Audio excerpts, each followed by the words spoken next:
دوستو، نبی اکرم صلی اللہ علیہ وسلم اس امت کے طبیب بھی ہیں، رحمت للعالمین بھی ہیں اور رہنما بھی ہیں، ہمارے لیے اسوہ حسنہ بھی ہیں اور ہمارے لیے طبیب بھی ہیں۔ جس طرح کسی ڈاکٹر کے ہاں انسان جائے بیماری کی تشخیص کے لیے یا علاج کی غرض سے، یا اگر جسم میں کوئی خرابی محسوس کر رہا ہے اس خرابی کو دور کرنے کے لیے، تو وہ ڈاکٹر ٹیسٹ کرتا ہے اور پھر اس نے اپنے کلینک میں یا ہاسپٹل میں کچھ چیزیں لکھ کے لگائی ہوتی ہیں کہ جتنے بھی آنے والے مریض ہیں وہ مطلع ہو جائیں، اگر فلاں چیز کسی میں یوں پائی جا رہی ہے تو وہ اس مرض کی نشانی ہے، فوراً اس کا علاج کر لیں۔ اور جتنے بھی لوگ اس ہاسپٹل میں جاتے ہیں، اگر ان کو وہ بیماری ہو یا نہ ہو، جسم میں کوئی حرارت کوئی حرکت محسوس کر رہا ہے اور دیوار پر لکھے ہوئے کو پڑھ کر وہ کہتا ہے یار یہ جو اس نے لکھا ہوا ہے یہ کیفیت آج کل مجھے محسوس ہو رہی ہے، یہ تو بڑی خطرناک ہے، ڈاکٹر صاحب نے لکھا ہے کہ اگر یہ نشانی موجود ہے تو اس کا مطلب ہے تمہیں فلاں بیماری ہونے والی ہے اور وہ بڑی خطرناک ہے، اس لیے اس خطرے سے بچنے کے لیے اپنے لیے فوراً اس کا علاج کروا لیں، اور ہم فوراً اس پر عمل کرتے ہیں۔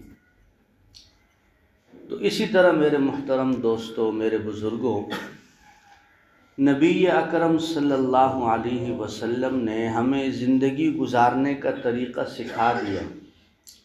دین اسلام ایک جامع دستور حیات ہے، جامع، وہ عبادات کے حوالے سے ہو تب بھی جامع ہے، وہ معاملات کے حوالے سے ہو تب بھی جامع ہے، وہ انفرادی زندگی پہ ہو تب بھی مکمل رہنما ہے، اور وہ اگر اجتماعی زندگی کے متعلق ہو تو تب بھی جامع دستور حیات ہے اسلام۔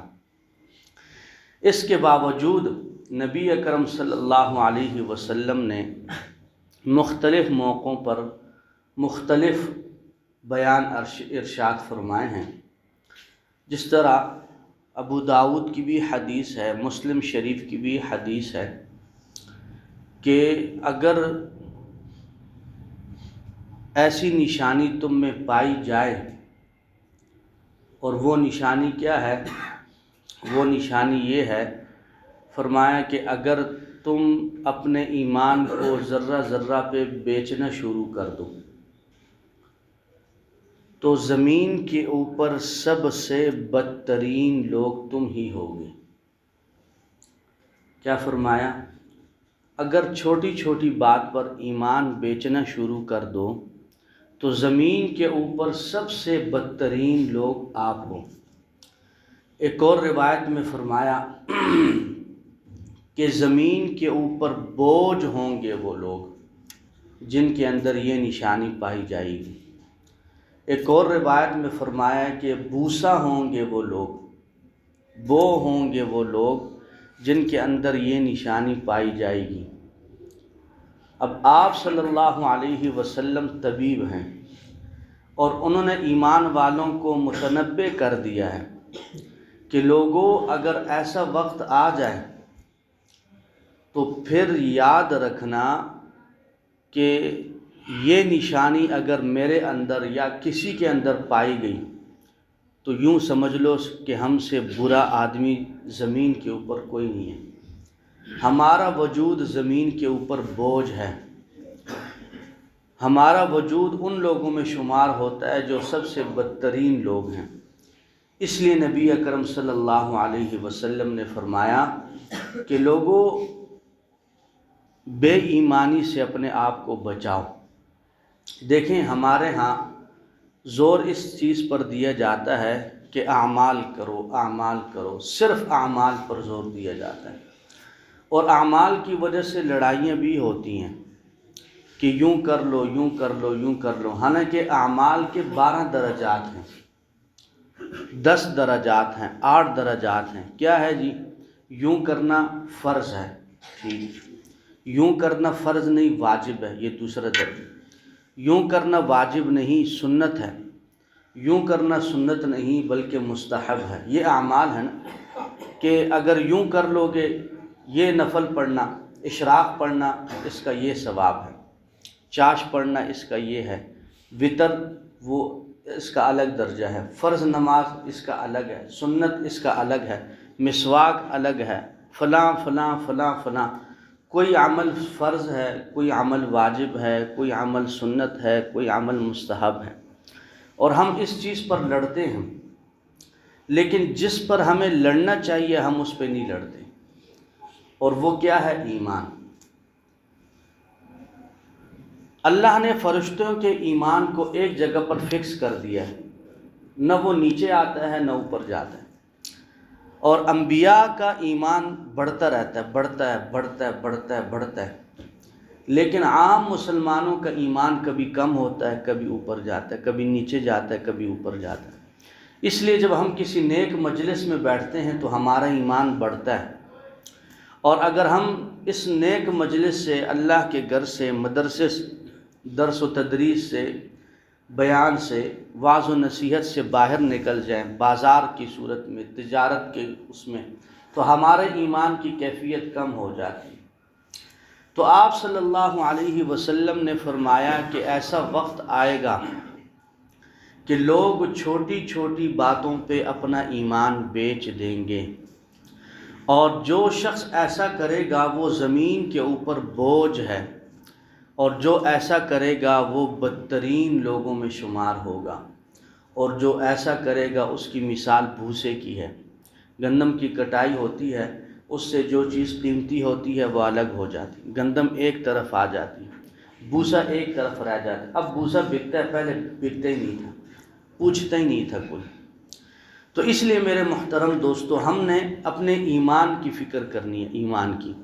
ایمان کی فکر کی مثال ایک یہ ہے کہ اگر 2 کروڑ کی گاڑی ہو اور دوسری طرف 2 لاکھ کی گاڑی ہو، اور آپ کو یہ کہا جائے اس 2 کروڑ والی گاڑی میں ہر قسم کی سہولت ہے، آپ بیٹھیں گے آپ کو محسوس ہی نہیں ہوگا کہ آپ کسی کھڈے سے گزریں، کسی جم سے گزریں، اے سی لگا ہوا ہے، آرام دہ کھلی سیٹیں ہیں، فلاں ہے، یہ ہے وہ ہے، لیکن اس کے اندر بریک نہیں ہے۔ اور یہ جو 2 لاکھ والی گاڑی ہے، اس کے اندر اے سی تو نہیں ہے لیکن اس کی بریکیں ہیں، تو ہر آدمی فوراً کہے گا بھائی ہم تو بغیر بریک والی گاڑی میں نہیں بیٹھیں گے۔ اسی طرح انسان کی زندگی کے اندر جو ہے نا، ایمان کی یہ کیفیت ہے۔ ایمان ہے تو گناہ سے منع ہو جاؤ گے، ایمان ہے تو اللہ کا خوف بھی ہے، ایمان ہے تو برے اور اچھے کی تمیز بھی ہے، اور اگر ایمان نہیں ہے تو پھر چلتے جاؤ چلتے جاؤ چلتے جاؤ۔ انسان کا جسم ہے، اس جسم کے اندر اصل چیز روح ہے، روح۔ اگر اس جسم سے روح نکل جائے تو آپ میری بات نہیں سنیں گے، آپ مجھے 1 گھنٹہ کیا 1 لمحے بھی ادھر نہیں بٹھائیں گے، بلکہ وقت گزرے گا تو یہ فطرت ہے جسم کی کہ وہ پھولتا جائے گا، پھٹتا جائے گا، بدبو آتی جائے گی، اس سے روح نکل گئی، اب وہ جسم بیکار ہے۔ 1 گھنٹہ پہلے میں اور آپ گفتگو کر رہے تھے، 5 منٹ پہلے، 10 منٹ پہلے ہم نے دیکھا، آپ نے بھی دیکھا، رات کو ہم گٹھے تھے، صبح کیا ہوا جی؟ فوت ہو گیا۔ اچھا، اب بس چلے گئے دنیا سے، نہ اس سے میری بات ہے نہ اس کی مجھ سے بات ہے، تھوڑی دیر کا ساتھ ہے، امانت ہے، نہلاؤ دہلاؤ، کفن پہناؤ، جیز و تدفین کرو اور اللہ کے حوالے کر دو۔ تو یہی مثال ایمان کی ہے۔ اگر ایمان ہے زندگی کے اندر، اسلام کے اندر، یہی ایمان کی مثال ہے۔ اعمال کے اندر ایمان ہے تو اعمال بھی قابل قبول ہیں، ایمان نہیں ہے تو اعمال بھی قابل قبول نہیں ہے۔ ایمان ہے تو تازگی ہے، ایمان نہیں ہے تو کچھ بھی موجود نہیں ہے۔ تو میرے محترم دوستو، صحابہ کرام رضوان اللہ علیہم اجمعین نے ایمان سیکھا ہے، ایمان سیکھا ہے انہوں نے۔ نماز وہ بھی پڑھتے تھے، ہم بھی پڑھتے ہیں، روزہ وہ بھی رکھتے تھے، ہم بھی رکھتے ہیں، زکوٰۃ وہ بھی دیتے تھے، ہم بھی۔ فرق کیا تھا؟ وہ ایمان والے تھے۔ جو چیز اللہ اور اس کے رسول نے بتا دی انہوں نے اسی طرح اس کو مان لینا تھا اور اسی طرح اس پہ عمل کرنا تھا۔ اسلام کے اندر ریڑھ کی ہڈی ہے ہجرت۔ صحابہ کرام نے ہجرت کیوں کی؟ ایمان کو بچانے کے لیے۔ ابو سلمہ رضی اللہ تعالی عنہ کا واقعہ آپ نے سنا ہوگا۔ ایک عورت ہے، ایمان بچانے کے لیے ہجرت کر رہی ہیں، ابو سلمہ ساتھ ہیں، ایک بچہ بھی ہے ساتھ، جا رہے ہیں، سسرال والوں نے پکڑ لیا، کدھر؟ ایمان بچانے کے لیے ہجرت کر رہے ہیں، مدینہ جا رہے ہیں۔ بچے کو ادھر ایک کھینچ رہا ہے، وہ اپنی طرف کھینچ رہے، کھینچنے میں بچے کا بازو نکل گیا۔ ابو سلمہ مکہ کی طرف واپس لے آئی گئی، بچہ سسرال کی طرف لے جایا گیا، اور ابو سلمہ رضی اللہ تعالی عنہ ایمان بچانے کے لیے اپنی بیوی کو بھی مکہ میں چھوڑ آئے، بچے کو کہیں اور چھوڑ دیا اور خود مدینہ منورہ تشریف لے آئے۔ یہ کیا ہے؟ ایمان۔ ابو سلمہ رضی اللہ تعالی عنہ کا ایمان تھا، پتہ تھا کہ یہ عارضی دنیا ہے، عارضی تکلیف ہے، اصل چیز ایمان ہے، ایمان بچاؤ۔ ایمان بچ جائے گا تو آخرت سنور جائے گی، آخرت میں ہمارا اور ان کا ساتھ ہوگا۔ حدیث شریف میں آتا ہے کہ مومن ساری زندگی دنیا میں تکلیف کاٹتا ہے، اور دنیا میں اس سے کوئی پوچھے تو وہ کہتا ہے بہت مشقت والی زندگی ہے، تکلیف دہ زندگی ہے، مشکلات سے بھری ہوئی ہے۔ لیکن فرمایا کہ جب تحفہ ملتا ہے، تحفہ کیا ہے؟ ایمان والے کے لیے موت تحفہ ہے۔ جب اس کو تحفہ مل جاتا ہے، فوت ہو جائے، جنت میں چلا جائے، فرمایا اللہ جنت کی نہر میں اس کو نہلاتے ہیں، باہر نکالتے ہیں اور اس سے پوچھتے ہیں کہ دنیا میں کوئی تکلیف؟ وہ کہے گا یا اللہ کوئی تکلیف بھی نہیں تھی دنیا میں، ہم نے تو دنیا میں تکلیف نہیں دیکھی۔ تو اللہ یہ تکلیفوں کو دور کر دیتے ہیں، ختم کر دیتے ہیں۔ یہ عارضی دنیا ہے، یہاں پر نیکی کے لیے تکلیف کو برداشت کرنے، تکلیف کی ڈر سے، مشقت کے ڈر سے نیکی کو نہ چھوڑیں۔ کیوں؟ مشقت ختم ہو جائے گی، تکلیف ختم ہو جائے گی، درد ختم ہو جائے گا، لیکن وہ نیکی باقی رہے گی۔ حدیث شریف میں آتا ہے کہ نیکی بڑھتی جاتی ہے، بڑھتی جاتی ہے، بڑھتی جاتی ہے، یہاں تک کہ ایک بہت بڑا پہاڑ بن جاتا ہے۔ آپ کی چھوٹی سی نیکی ایک بہت بڑا پہاڑ بن جائے گا، وہ آپ کو جنت کی طرف لے جائے گا۔ اور لذت کے لیے، خواہش کے لیے، شہوت کے لیے، مزے کے لیے کبھی گناہ مت کرو۔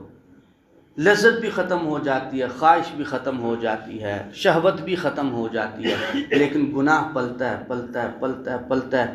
یہی گناہ گلے کا توق بن جاتا ہے، آپ جنت میں جا رہے ہوں گے، یا آپ کو جنت سے روک کے جہنم میں لے جائے گی۔ مصعب بن عمیر رضی اللہ تعالی عنہ تشریف لائے مکہ میں، تجارت کی، ایمان لائے، آپ صلی اللہ علیہ وسلم کے صحابی بن گئے، ہجرت کر رہے ہیں۔ کدھر جا رہے ہو؟ مصعب آپ تو آئے ہی اس لیے تھے کہ میں تجارت کروں، زندگی پرسکون ہو جائے، آرام دہ ہو جائے، مال دولت مل جائے گا، یہ اور کر دیا ہے وہ جس مقصد کے لیے آئے تھے۔ آج جب تاجر بن گئے ہو، مال بھی جمع کر دیا ہے، تجارت بھی ہو گئی ہے، کاروبار بھی بن گیا ہے، زندگی کے جب آرام کے دن شروع ہوئے، کدھر جا رہے ہو؟ ایمان بچانے کے لیے جا رہا ہوں۔ کدھر؟ ہجرت کر رہا ہوں، مدینہ منورہ، اللہ کے رسول کے پاس جا رہا ہوں۔ مکہ والوں نے پکڑ لیا، مشرکین نے کہا مصعب خالی ہاتھ آئے تھے، ادھر کاروبار کیا ہے، تجارت کرتے رہے ہو، اور یہ مال لے کر جاؤ گے؟ ایسے ہم تمہیں نہیں چھوڑیں گے، جانا ہے تو اپنا مال چھوڑ جاؤ، زمینیں چھوڑ جاؤ، دکانیں چھوڑ جاؤ، پیسہ چھوڑ جاؤ، ہر چیز چھوڑ کر جاؤ گے خالی؟ مصعب بن عمیر نے کہا تھا سب کچھ ادھر کا ادھر ہی رہ جائے، تم لے لو، لیکن ایمان بچانا ہے، سب کچھ چھوڑ دوں گا، سب کچھ چھوڑ دیا۔ مصعب بن عمیر رضی اللہ تعالی عنہ ایمان بچانے کے لیے مدینہ منورہ تشریف لے۔ میرے محترم دوستو، یہ صحابہ کی زندگیاں ہیں۔ صحابہ نے اللہ کے رسول صلی اللہ علیہ وسلم سے ایمان سیکھا۔ جب ہمارا ایمان بن جائے گا، میں نے پچھلے جمعے میں عرض کیا کہ گناہ کا سب سے بڑا سبب اور پہلا سبب دل سے اللہ کا خوف نکل جانا ہے، کہ جب ہم گناہ کرتے ہیں تو ہمارے دل میں یہ ہوتا ہے ہمیں کیوں نہیں دیکھ رہا۔ تاجر تجارت کر رہا ہے، مال بیچ رہا ہے، جھوٹ بول رہا ہے، 10 روپے کے لیے ایمان بیچ دیا اس نے، 10 روپے کے لیے ایمان بیچ دیا اور کہا کہ یہ 10 روپے قیمتی ہیں ایمان، قسم اٹھا لی۔ اللہ کے رسول نے فرمایا جس نے قسم اٹھا لی اللہ کا ذمہ ہٹ گیا، برکت ہٹ گئی، اللہ کا عذاب آ گیا۔ ایک تاجر 10 روپے کے لیے ایمان بیچ رہا ہے، ٹھیک ہے۔ اسی طرح افسر بیٹھا ہوا ہے، 10 روپے کے لیے ایمان بیچ رہا ہے، 100 روپے کے لیے ایمان بیچ رہا ہے، 1000 روپے کے لیے ایمان بیچ رہا ہے۔ صحابہ کرام رضوان اللہ علیہم اجمعین نے ایمان بچانے کے لیے اپنا حلال کا مال چھوڑ دیا، زمینوں کی زمینیں چھوڑ دی، کاروبار کے کاروبار، چلتی دکانیں چھوڑ دی، چلتے ٹھیے چھوڑ دیے کہ ایمان کو بچانا ہے۔ دنیا جاتی ہے جائے، اور اللہ کریم نے پھر ایک آزمائش کے بعد، امتحان کے بعد، امتحان میں پاس ہونے کے بعد کتنا مال اور دولت سے نوازا صحابہ کو۔ تو میرے محترم دوستو، میں نے کیا کہا کہ دل سب سے بڑا سبب کیا ہے گناہ کا؟ کہ دل سے اللہ کا خوف نکل جائے کہ اللہ دیکھ رہا ہے۔ صحابہ کے دلوں میں یہ تھا کہ اللہ دیکھ رہا ہے، دائیں بھی بائیں بھی، اور تنہائی میں بھی، اور اجتماعی زندگی میں بھی، خلوت میں بھی، جلوت میں بھی اللہ دیکھ رہا ہے۔ دل میں اللہ کا خوف۔